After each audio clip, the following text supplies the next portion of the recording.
God, I love when Penn Jillette is in studio, and he is in studio, my friends. I am. He just did some TV. I said, how is the TV?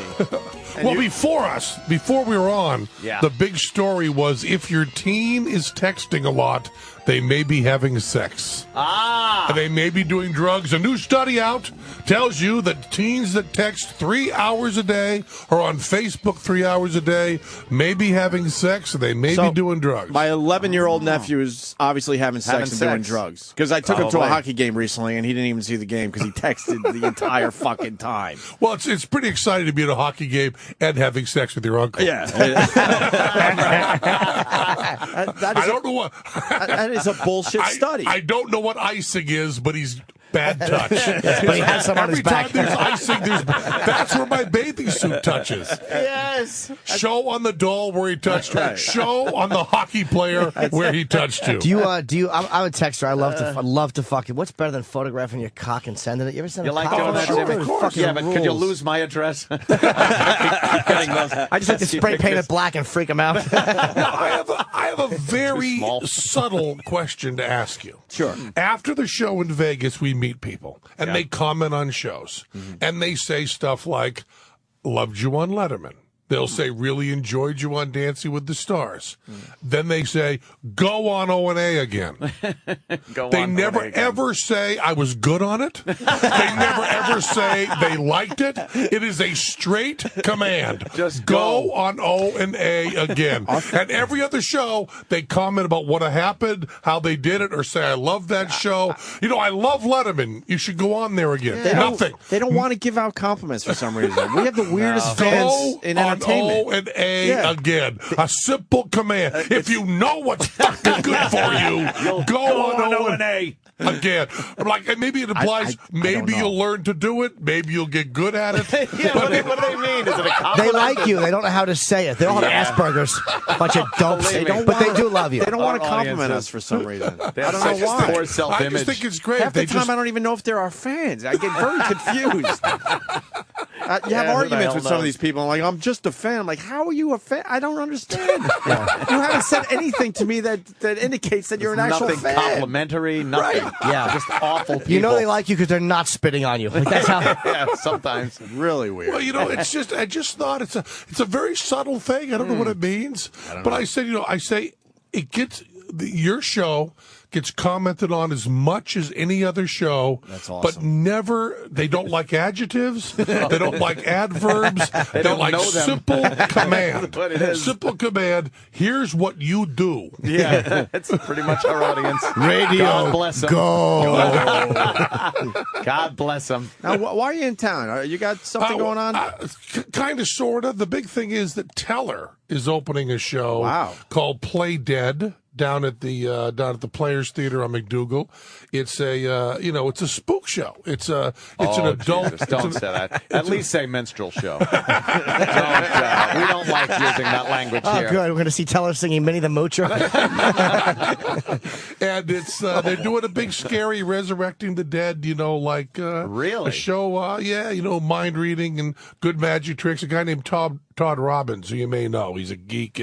Eats glass, and I figure a guy eats glass. Is he speaking it or no? Yeah, Teller's not in the show. Teller directed it and wrote it. Then he goes back to Vegas to make money. Yeah, to make the real money. But it's great. I'll be seeing the opening Wednesday great, night. I think I might have to check that out. You should. You should go by. It sounds like kind of a old school. Well, old school, but also has nudity. Yeah. Can't go wrong with that. You can't go wrong with that. A hot woman covered with blood. That What more do you probably want? Teller's idea. Yeah, well, it was. I would assume. That's why I love watching bullshit too, because through the information you get from it, occasionally you do see a nice nude piece of ass there. Well, when we did the vaccination show, Showtime didn't want to do the vaccination show, and they said, it's not really sexy. And I said, well, I'll get you a nude playmate to talk about vaccinations. No, I got a son. He's 6 months old today. Actually, the vaccination thing scared the shit out of all of us. I didn't see that bullshit. What?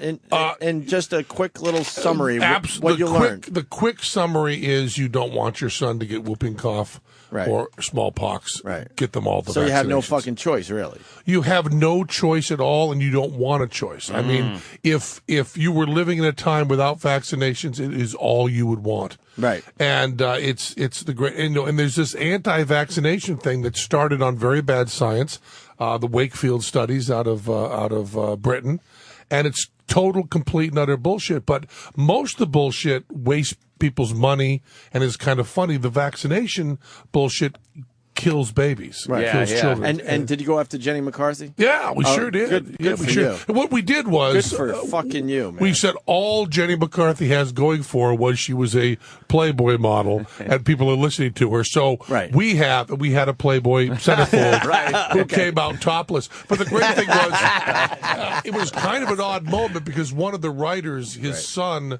is autistic. So he brought out a Playboy model to explain the science, and she was topless explaining the science. And we also brought out our friend's son, who's 10 years old, who's autistic. So we had brought a 10-year-old autistic child on the set with a pair of 44 double Ds. How do you sell that to Showtime in the meeting? Like, look, we got the autistic kid, we got the girl with great tits. It's handled. Well, we would never be able to get that done. And we brought the writer out, and his line, the big laugh line, was "eyes front, son," and that was supposed to be the joke. But as you guys know very well, when you're doing something that's supposed to be a joke, you sometimes have to actually do it. Yeah. So while you're doing this, he's going, that lady doesn't have a shirt on, and we went, she doesn't. That's kind of the joke. Well, what's the joke? Well, the joke is that you're a child, and I think what we're doing is very, very wrong. Just stand there. Just suffice to say, it's wrong. Nice. And the great thing was that the Playboy model that we got to read the stuff read the whole study on prompter, and then turned to me and asked me the questions that she had just answered reading the prompter. She read the prompter, I guess, phonetically. Zero comprehension. Yeah, no comprehension. And then just asked me, and I went, well, it's on the prompter. When was the study discredited? Well, you just said. You just said it. That's awesome. Can you imagine it if we try to get that done? No. Autistic kid, 10 years old. We couldn't get either one of those things. A girl with great tits. Right. Couldn't get a girl with great tits, and autism. Or an autistic. If we said one of the either. Just pick one. Both in one. Because they're both bunny on the radio. Yes. I certainly bow to Penn Jillette because he gets shit done. He doesn't have to deal with lawyers in this corporate crap. Oh, no, lawyers are really, really important on bullshit. We 8 years. 8 years of then there's this asshole, and we've never been successfully sued. But you'd love the notes that our lawyers make because one of the reasons your lawyers are different than ours. We need your lawyers then. One of the reasons we say motherfucker so much, and one of the reasons we invented the term cunt pickle was you're trying not to say liar because liar is actionable. There you go. So we get notes in our script that say, and I love this, from the legal department in a little square with a stamp on it, can't you call this guy a motherfucker? Because call him a liar. And you also can't say a product doesn't work, right? Like if you say a product, you can say it's a piece of shit, but you can't say it doesn't work. Exactly. That's where you get sued. So Al Goldstein, who I just visited in the Veterans Hospital. Yeah, I saw your tweet about that. He's not doing well, huh? No, he was homeless for a while. One of these heroes of free speech. The Topeka versus Goldstein case is amazing. And now he's in I got him out of the homeless shelter and got him a place to stay. How did and he stuff. get himself in a position where he was homeless? Wow. Was Screw not making money for a long time? Screw kind of started doing less well, and Al is crazy and pisses off a lot of people. I mean, watch the trajectory of Al Goldstein because we're all heading down it. But he was in the Veterans Hospital, and I went to visit him, and he's doing okay there. He's got some, he's old and got some problems. And I remember when he was self-destructing here in New York a few years back. Wow. But I just love Al, and I went up with Ratso, Ratso Sloman, who wrote the Stern books with him, and wrote the David Blaine book with him and stuff. Wonderful writer and friend of Bob Dylan's and stuff.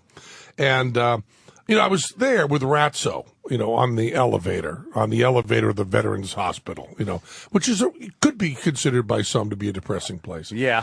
And we're on the elevator. I look over at Ratso, and Ratso is a creep. Right? And then I can see myself in the mirror and I go, holy fuck, I'm a creep. Because, when I was like 18, the long hair and the being enormous and that kind of stuff, it was kind of like, well, he's a kid. He's a crazy kid. Yeah. But now, Ratso's 62 and I'm 55 and I go, holy fuck, I'm the guy you're scared of in the park. And now I'm in the veterans, hospital elevator. And I'm thinking, Al Goldstein used to eat at Le Cirque with porn stars, and now the only two people that visit him are Ratso and Penn. And I'm just telling you, man, if things happen bad to you, and the two people that love you left in the world are Ratso and Penn, just kill yourself. That's a problem. But Al Goldstein told me long ago, he said, whenever you're mad at somebody in public, don't ever say liar. Don't ever say cheat. Say motherfucker. Say cocksucker. Because if you go to court, it's harder for them to bring that up. I'm not a motherfucker. I didn't fuck my mother. What did he mean by motherfucker? Did he mean liar? Well, he meant he really didn't like you when you pissed him off. It's much safer. Sure. So you have to be, for lawsuits. So our lawyers write in the margin, call this guy a motherfucker.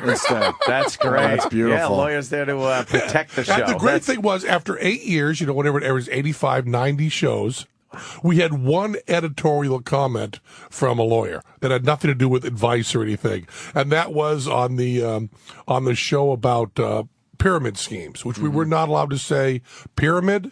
We couldn't say pyramid scheme. We had to say, multi-level marketing. Couldn't say Ponzi. You couldn't say Ponzi either. And we did one. So the only thing we could do was do a whole Egyptian scene with me going to tell her, what are those things behind us? And then going on about it. Yes. And we did a whole thing about Social Security. And I went, Social Security, this many people pay in, and then we can pay out. This is where it starts. I don't know why I'm saying this on a show about multi-level marketing ripoffs. I guess it's kind of a non sequitur. And the lawyer wrote in the margin,